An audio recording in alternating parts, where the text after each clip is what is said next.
Good morning class, good morning everybody. नमस्ते, राधे राधे, सत श्री अकाल। कैसे हैं आप सब लोग? आई होप सब अच्छे होंगे और मजे में अपनी तैयारी कर रहे होंगे। आज हमारा फिजिक्स का नेक्स्ट आर्टिकल है जिसका नाम है गॉस की प्रमेय या गॉस का नियम। ये जो आपकी गॉस की प्रमेय होती है ये आपके आर्टिकल के बिहाफ से 5 नंबर में एग्जाम में आती है। ठीक है, गॉस की प्रमेय और गॉस की प्रमेय के जो अनुप्रयोग हैं, हालांकि यहाँ पर 4 अनुप्रयोग हैं जिसमें से आपके 2 बहुत ज़्यादा इंपॉर्टेंट हैं और उन 2 अनुप्रयोग और ये गॉस की जो प्रमेय है, इन तीनों में से एक क्वेश्चन हर साल एग्जाम में आता है 5 नंबर में। और आप देख भी रहे हैं इसका कितनी बार ये एग्जाम में आया हुआ है, 14, 16, 17, 18, 19, 20, 22, 23, इस तरह से एग्जाम में आपका पूछा गया है। ठीक है, तो इस बार भी पूरे चांस रहेंगे इसके आने के, तो आप मेहनत से तैयारी करें आराम से, कोई दिक्कत वाली बात नहीं है। ठीक है, तो देखिए सबसे पहले हम ये समझेंगे कि गॉस की प्रमेय होती क्या है, गॉस का जो नियम है, गॉस की जो प्रमेय है ये कहना क्या चाहती है। उसके बाद इसका जो आर्टिकल होता है इसको प्रूव करेंगे हम लोग, वो आपकी तरफ जाके आपका 5 नंबर एग्जाम में बनेगा। चलिए गाइस, तो समझते हैं गॉस की प्रमेय क्या होती है। अब देखिए उसको समझने के लिए आप बात करेंगे हम यहाँ पे कुछ विशेष वस्तुओं की बात करेंगे। हमारे पास एक कोई वस्तु है,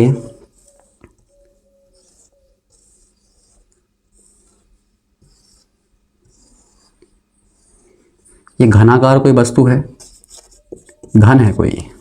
ठीक है, ये 3D होता है, आप सबको पता है। 3D मतलब इसकी लंबाई, चौड़ाई, ऊंचाई हो उसके पास, उसे बोलते हैं हम लोग 3D। ये ऐसे बोल सकते हैं जिन वस्तुओं को हम स्पर्श कर सकें, जिन वस्तुओं को हम स्पर्श कर सकें वो आपकी 3D होती हैं। ठीक है, तो इनकी बात कर रहा हूँ मैं।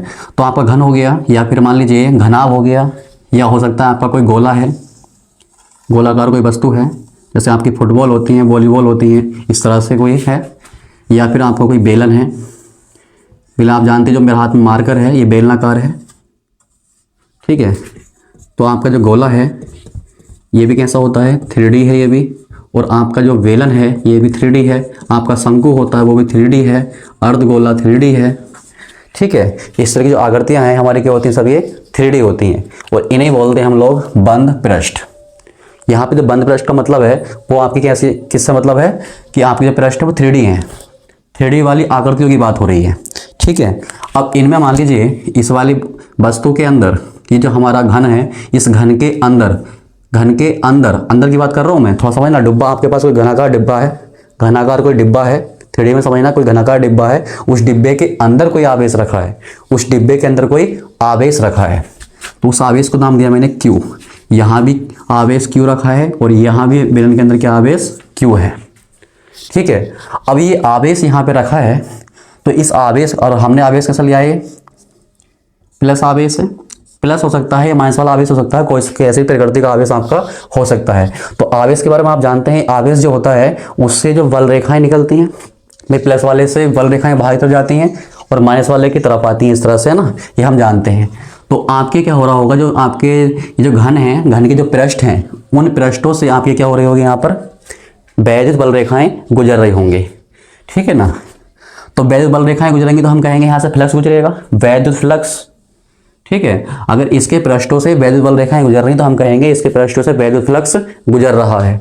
अब वो जो वैद्युत फ्लक्स होता है फाई ई, वो क्या होता है, इस पृष्ठ के अंदर जितना आवेश रखा है उसका कर दो 1/ε0 गुना इस पृष्ठ के अंदर, जो बंद पृष्ठ है आपका, इस बंद पृष्ठ के अंदर जो आवेश है उस आवेश का 1/ε0 जो गुना होता है, उसका इतना गुना जो होता है वो आता निकल के आपका वैद्युत फ्लक्स, फाई ई की वैल्यू होती है। ठीक है, ये जो आपका गोला है इसके अंदर कोई प्लस Q आवेश रखा है और इसके पृष्ठों से गुजरने वाला अगर आपको फ्लक्स निकालना हो तो आपको करना क्या है, सीधे जितना भी इसके अंदर आवेश रखा है उसका क्या कर दें, 1/ε0 गुना कर दीजिए, बस फ्लक्स निकल जाएगा। इतनी सी बात है।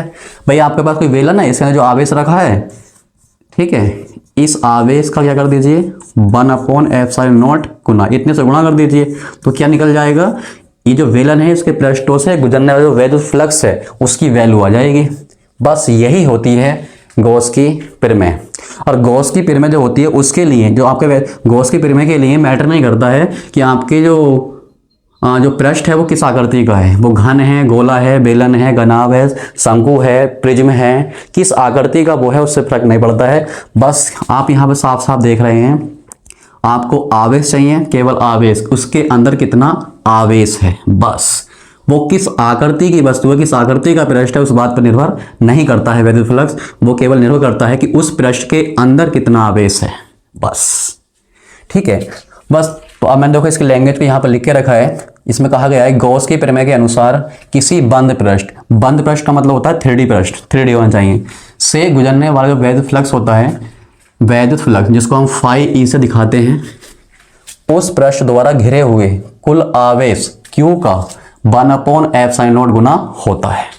ठीक है, वही बात मैंने यहाँ पे समझाई है कि इस पृष्ठ के द्वारा जितना आवेश घिरा हुआ है, मतलब इस पृष्ठ के अंदर जितना आवेश रखा है, उस आवेश का 1/f(sin0) गुना होता है वैद्युत फ्लक्स। ठीक है, तो जब आपके गॉस के प्रमेय की आपको परिभाषा अगर देनी होगी वहां पे, तो ये आपको लाइन लिखनी है और उसके बाद आपको बताना है फाई ई बराबर Q इंटू 1/f(0), और इसी को हम लिख देंगे Q/f(0), और जहां f(0) क्या है, ये f(0) ये आप जानते हैं निर्वात या वायु की वैद्युतशीलता है, वैद्युतशीलता, दैट्स इट। ठीक है, तो अगर गॉस के प्रमेय आपने पूछा है 1 नंबर या 2 नंबर में पूछी जा रही है, तो आपको सीधा क्या करना है, ये लैंग्वेज लिख देनी है, उसके बाद ये छाप देना है, बस। ये तो मैंने आपको समझाने के लिए बनाया है, ठीक है ना, ये आपके एग्जाम में नहीं देना है। तो इस प्रकार से हमारी गॉस की प्रमेय जो थ्योरी होती है वो हमने इसको समझा, गॉस की प्रमेय क्या कहना चाहती है वो हमने यहाँ पर इसको समझा। अब देखिए, अब नेक्स्ट हम इसका आर्टिकल बनाएंगे, प्रूव करेंगे ये जो गॉस की प्रमेय है फाई ई बराबर Q/f(0) जो आ रहा है आपका, ये हम इसको सिद्ध करेंगे, इसको बनाएंगे, किस तरह से आएगा ये। ओके, तब जाके हमारा यहाँ से 5 नंबर पूरा बनेगा। तब तक आप इसका स्क्रीनशॉट ले सकते हैं, फिर आगे बढ़ेंगे।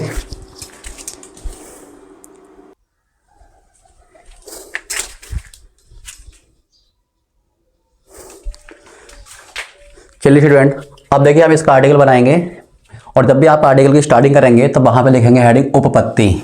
जब हम अपना आर्टिकल स्टार्ट करते हैं, बनाना शुरू करते हैं, तो वहां पे हेडिंग लगता है उपपत्ति, और उपपत्ति के बाद जो हम अपना चित्र बनाते हैं, चित्र के बारे में चीज़ें हम लेते हैं, वो इसमें लिखना होता है। तो पहले हम चित्र बनाएंगे, उसके बाद उसके बारे में लिख लेंगे थोड़ा सा, फिर उसके बाद अपना आर्टिकल स्टार्ट करेंगे। चलिए, तो देखिए आपको मैंने यहाँ पे कोई प्रश्न लेना है जो कि 3D होगा, और वो प्रश्न मैं रैंडमली ऐसे ही ले रहा हूँ, मतलब कोई ऐसा घनाभ या बेलन वाला या फिर गोलाकार ऐसा कोई प्रश्न नहीं ले रहा हूँ, रैंडमली कैसा भी मैं यहाँ पे प्रश्न ले रहा हूँ। ठीक है, कोई विशेष आकृति नहीं है। तो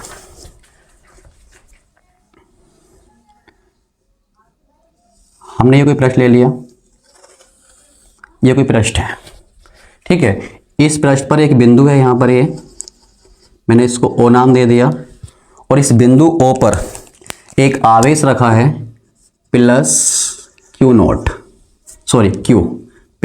Q, बिंदु O पर +Q आवेश रखा है, और बिंदु O से R दूरी पर एक बिंदु है, R दूरी पर एक बिंदु P है। ठीक, अब ये जो बिंदु P है, इस बिंदु P को मैंने यहाँ पे एक छोटा अवयव लिया, ये पृष्ठ क्षेत्रफल अवयव है, छोटा सा क्षेत्रफल अवयव ले लिया। ठीक है, ये हमारे बिंदु P को घेर रहा है। ठीक है, अब ये जो आपका क्षेत्रफल अवयव है, छोटा अवयव लिया, मैं छोटा टुकड़ा लिया, एक पूरे क्षेत्रफल में से एक छोटा सा टुकड़ा ले लिया, तो इसको बोलते हैं लोग क्षेत्रफल अवयव। ठीक है, जो हमने मान लिया ये DA, इसको कह दिया हमने DA।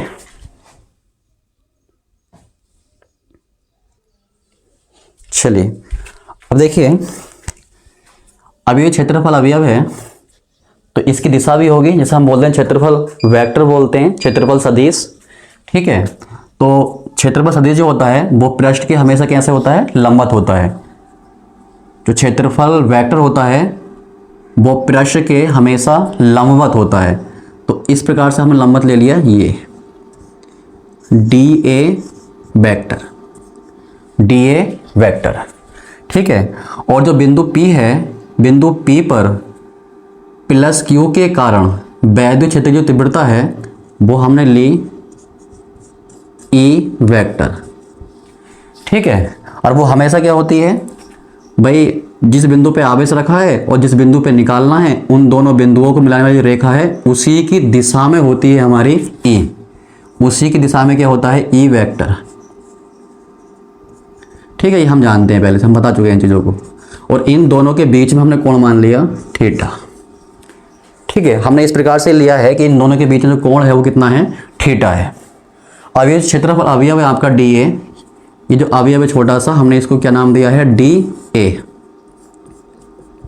ठीक है, छोटे से अवयव के लिए हम डी लगा लेते हैं। अब इस अवयव के द्वारा हमारा जो बिंदु ओ है उस पर एक कोण बनेगा।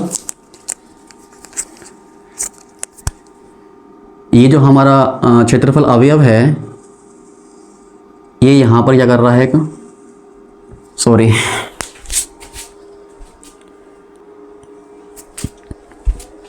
Okay guys. अभी जो हमारा क्षेत्रफल अवयव है ये डी ए, ये हमारा बिंदु ओ पर कुछ कोण आंतरित कर रहा है, कुछ कोण बना रहा है।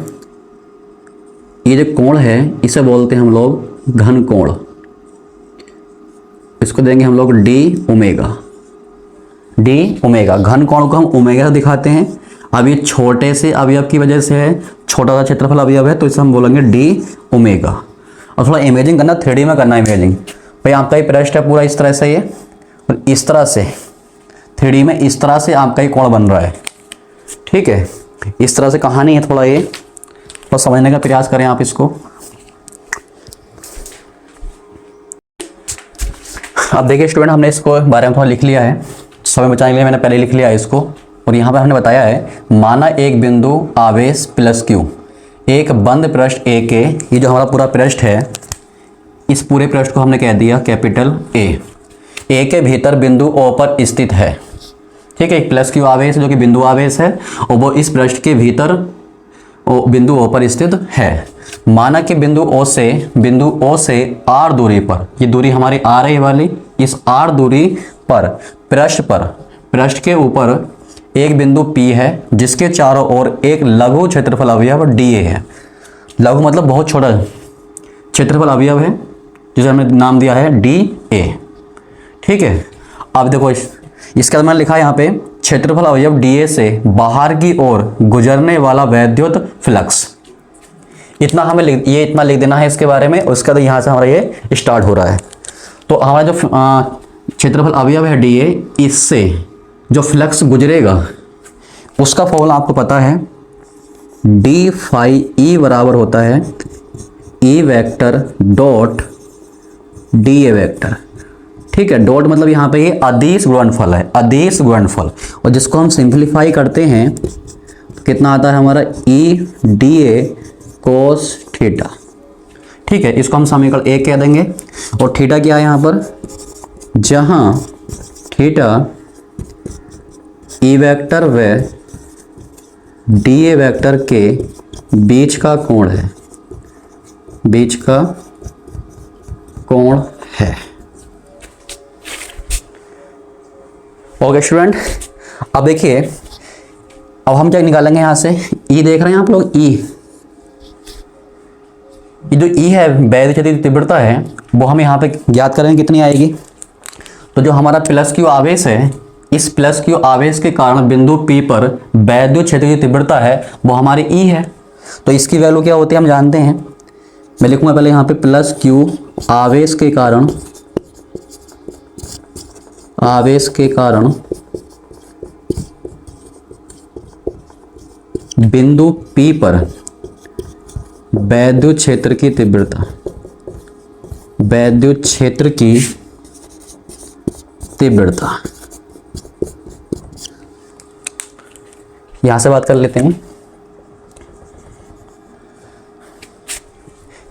एक मिनट डियर स्टूडेंट।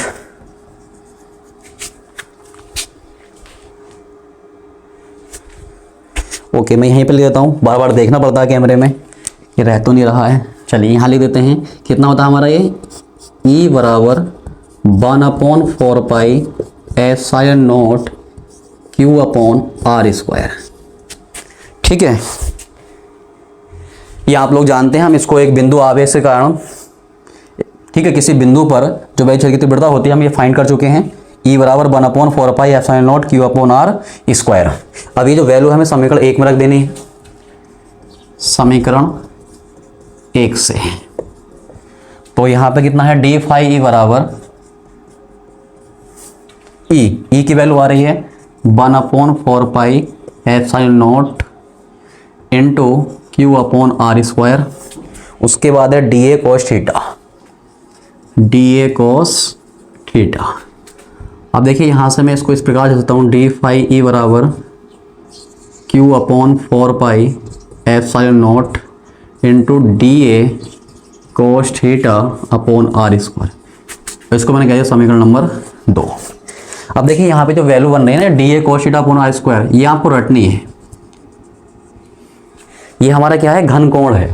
ये जो हमारा क्षेत्रफल अवयव है ना डी ए, इस डी ए के कारण बिंदु ओ पर जो कोण बन रहा है, ठीक है, वो उसे बोलते हैं हम लोग घन कोण, जिसे हम डी ओमेगा से प्रदर्शित करते हैं। और इसकी जो वैल्यू होती है वो D A cos theta upon R square होती है। ये आपको इसके लिए याद करनी है, इस आर्टिकल के आपके लिए ये केवल रट लेनी है इसको कि साहब ये जो वैल्यू होती है हमारी, ये क्या होती है, घन कोण की वैल्यू होती है।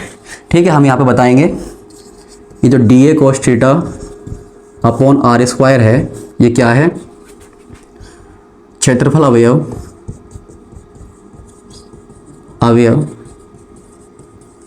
डी ए के कारण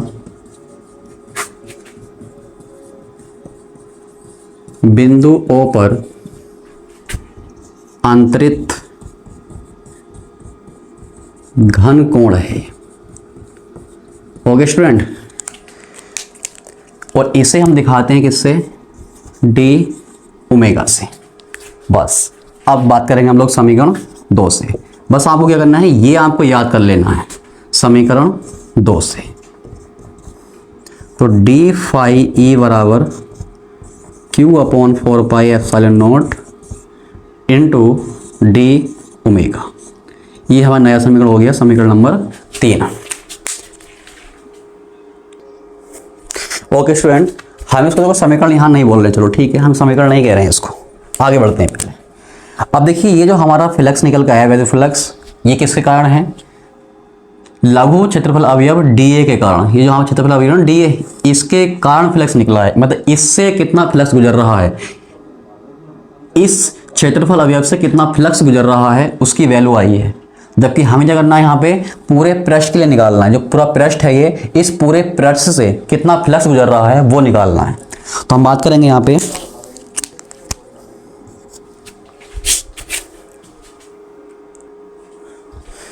चलिए डियर स्टूडेंट देखो, अब बात करेंगे हम लोग संपूर्ण बंद पृष्ठ ए से गुजरने वाला कुल वैद्युत फ्लक्स। ठीक है, इसके लिए हम क्या करेंगे, जो भी आप छोटे से अवयव के लिए फ्लक्स निकालेंगे ना, इसका समाकलन ले लें। छोटे से, जो आपके छोटे से अवयव से, जो क्षेत्रफल अवयव है उससे गुजरने वाला जो फ्लक्स है जो निकल के आया है, उसका समाकलन कर दें तो संपूर्ण की वजह से आ जाएगा। ठीक है, तो क्या करेंगे हम लोग यहाँ पे, फाई ई जो आएगा वो आएगा समाकलन, और ये समाकलन कैसा होता है, पृष्ठीय समाकलन होता है। पृष्ठीय समाकलन पूरे पृष्ठ के लिए बात हो रही है। ठीक है, डी फाई ई। ठीक है, जब इसका समाकलन करेंगे तो कितना आएगा आपका, फाई ई आएगा। और इधर ले लें क्यू अपॉन 4 एप्सिलॉन नॉट, बाहर रखूँगा मैं, और डी ओमेगा। ठीक है, मैंने क्या करा, यहाँ पे दोनों पक्षों में समाकलन ले लिया, इधर भी समाकलन ले लिया और इधर भी समाकलन ले लिया। अब ये जो वैल्यू मैंने ये वाली ये बाहर रखी है, क्योंकि आप जानते हैं 4 एप्सिलॉन नॉट कांस्टेंट है, नंबर है, संख्या है कोई। ठीक है, तो फिक्स है, एप्सिलॉन नॉट का मान फिक्स होता है, 4 का मान फिक्स है, संख्या है ये। और क्यू जो आवेश है आपका, जो आवेश की जो वैल्यू होगी वो फिक्स है, पूरे पृष्ठ के लिए आवेश की वैल्यू सेम ही है। ठीक है, तो ये जो पूरी आप वैल्यू देख रहे हैं ये वाली, ये क्या होगी, समान होगी। ठीक है, जब ये समान है तो ये जो वैल्यू होती है, समान वैल्यू, वो समाकलन से बाहर आ जाती हैं, उनका अंदर कोई रोल नहीं होता है। ठीक है, जो वैल्यू समान होती हैं वो समाकलन से बाहर रहती हैं। ओके, बस अब यहाँ से हम सीधे सीधे कहेंगे फाई ई बराबर आ गया कितना, क्यू अपॉन 4 एप्सिलॉन नॉट। अब देखो ये देख रहे हैं आप लोग, डी ओमेगा, ये क्या है, ये है संपूर्ण पृष्ठ के द्वारा बिंदु ओ पर अंतरित घन कोण। ठीक है, जिसकी वैल्यू होती है 4 पाई। जिसकी वैल्यू कितनी होती है 4 पाई, और इसको आप ब्रैकेट में बता देंगे यहाँ पे, चूंकि में डी ओमेगा की वैल्यू कितनी होती है 4 पाई। और आप चाहें तो वहाँ पे एक लाइन लिख सकते हैं, यहाँ पे कह सकते हैं कि ये जो आपका समाकलन है डी ओमेगा, ये क्या है, संपूर्ण बंद पृष्ठ ए के द्वारा, संपूर्ण बंद पृष्ठ ए के द्वारा बिंदु ओ पर, संपूर्ण बंद पृष्ठ ए के द्वारा बिंदु ओ पर अंतरित कोण, घन कोण, अंतरित घन कोण कितना होता है 4 पाई होता है। अब इस 4 पाई से ये 4 पाई कैंसिल, फाइनली हमारा क्या आ गया यहाँ से, फाई ई बराबर क्यू अपॉन एप्सिलॉन नॉट। और ये जो क्यू है हमारा ये आंतरिक होता है जो पृष्ठ के अंदर होता है, दैट्स इट। ये है गॉस की प्रमेय, और इस प्रकार से हमारा ये प्रूव हो गया, हैंस प्रूव्ड कर दिया, हमने प्रूव कर दिया ये। ओके, इस प्रकार से इतना करने के बाद आपको 5 नंबर एग्जाम में मिल जाएगा बहुत अच्छे से, ठीक है। और इसी प्रकार से हमारी क्लास और भी आती रहेगी एग्जाम टाइम तक आपके, तब तक क्लासों में बने रहें, तो अपनी तैयारी करते रहें। ओके, और आपको ये वीडियो अच्छा लगा हो तो हमारी वीडियो को लाइक करें, अपने YouTube channel Mohan Singh lecture को सब्सक्राइब करें और अपने फ्रेंड्स में शेयर करें, जैसे मैक्सिमम स्टूडेंट का बेनिफिट हो सके। Best of luck.